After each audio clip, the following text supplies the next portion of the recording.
apakah baik untuk pakai suster kalau newborn karena kita nggak punya pengalaman handling baby, changing the diaper, kalau nanti nangis malam-malam, etc. etc. Lalu kapan baiknya kita hire suster tersebut, sebelum lahiran, hari H, atau setelah lahiran? Kalau setelah lahiran, usia berapa bulan baru kita hire? What's the good, the not so good about having suster, and how to manage the time terhadap anak kita, berapa lama dengan suster, berapa lama sama kita. So, aku minta dari Ci Grace dulu deh. Oke, saya 4 anak pengalamannya beda-beda, tapi yang saya discover untuk menjawab secepat mungkin nih ya,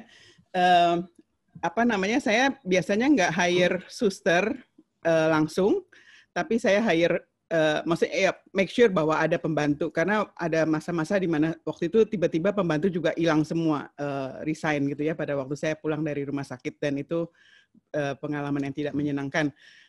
Tapi saya butuh helpers ya supaya ya membantu saya lah, karena butuh untuk gantian, butuh untuk waktu untuk bisa take care of myself lah ya, supaya nggak drive me crazy dan sebagainya. Apalagi anaknya 4 kan. Tapi untuk suster yang saya perhatikan, kalau suster kadang-kadang terlalu minterin ya, apa sih? Jadi mau ngurusin semua juga ya nggak. For me is not appropriate. Tapi ya is okay if you want that. Tapi yang penting bahwa responsibility-nya seperti tadi Jessica juga bilang, bahwa kita itu adalah yang diberikan Tuhan kepada anak itu. Tapi untuk membantu kita oke aja sih, terserah. Ya itu. Intinya ya don't shift the responsibility to the sister gitu. Iya. You're the mom, you're the dad gitu.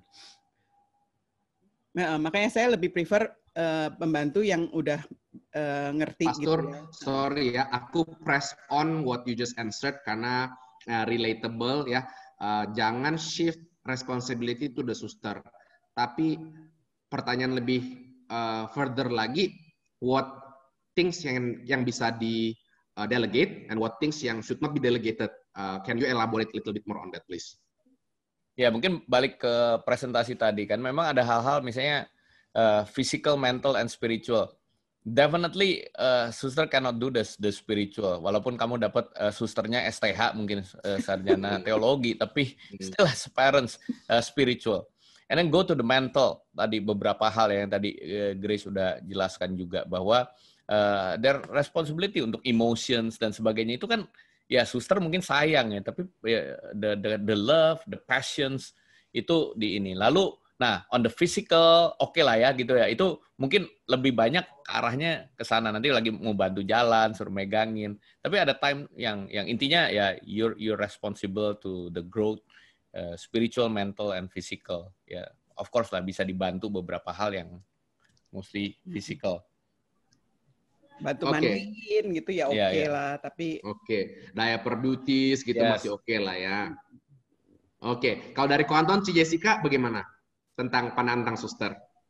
Bebas kalau kita mah ya. Kalau aku sih kita dulu nggak pakai suster, terus terang kita ngurus sendiri. Cuman aku punya mbak satu yang udah kerjanya dari Anton umurnya 3 hari. Tapi itu pun dia mulai pegang anak aku itu sejak umur 1,5 tahun. Jadi sebelum 1,5 tahun waktu itu Mbak Pia, yang anak pertama ya, yang Alexis ya, anak kedua rada capek terus mulai Mbak tua ya. Cuma waktu anak pertama kan kita masih 20-an ya kan, otot masih kencang gitu. Cuman suster terus terang kita nggak pernah pakai. Kenapa? Karena ya itu dia, yang kayak Ci Grace ngomong tuh bener banget, suka minterin. Dan waktu itu aku pernah sekali dikirimin pakai suster rumah sakit untuk sekitar 3 mingguan lah ya, 3 mingguan waktu the very first month. Kenapa? Karena waktu itu my body kayaknya maybe because of the hormones or anything, jadi kaki kanan aku itu bengkak segede-gedenya, udah kayak batang pohon itu kaki, dan nggak bisa jalan. Jadi I really need help. Dan waktu itu aku pakainya dikirimin sama mertuaku hire suster rumah sakit sih, karena memang yang bisa untuk jaga newborn baby banget. Tapi setelah itu ya udah pulang, kita urus sendiri. Tapi kita nggak pernah kasih anak tidur malam sama suster. Iya, sampai segede gini pun nggak pernah. Sekali pun nggak pernah. Karena ya, kalau malam tidur waktu masih kecil pun kita taruh mereka tidur sendiri. Agak kayak bule sih emang, tapi aku taruh kamera. Jadi ya waktu itu Alexis tidur sama kita berapa bulan gitu ya. Terus udah gitu tidur di kamar sendiri alone pakai kamera. Baby monitor lah. Ya, jadi kalau memang mereka nangis ya kita yang bangun, bukan suster yang bangun. Ya suster nggak pernah bangun sih Mbak ya. Iya, kita bukan suster sih Mbak Pia gitu. Thank you, Ko Anton, si Jessica. What about Ko King and Ci Helen?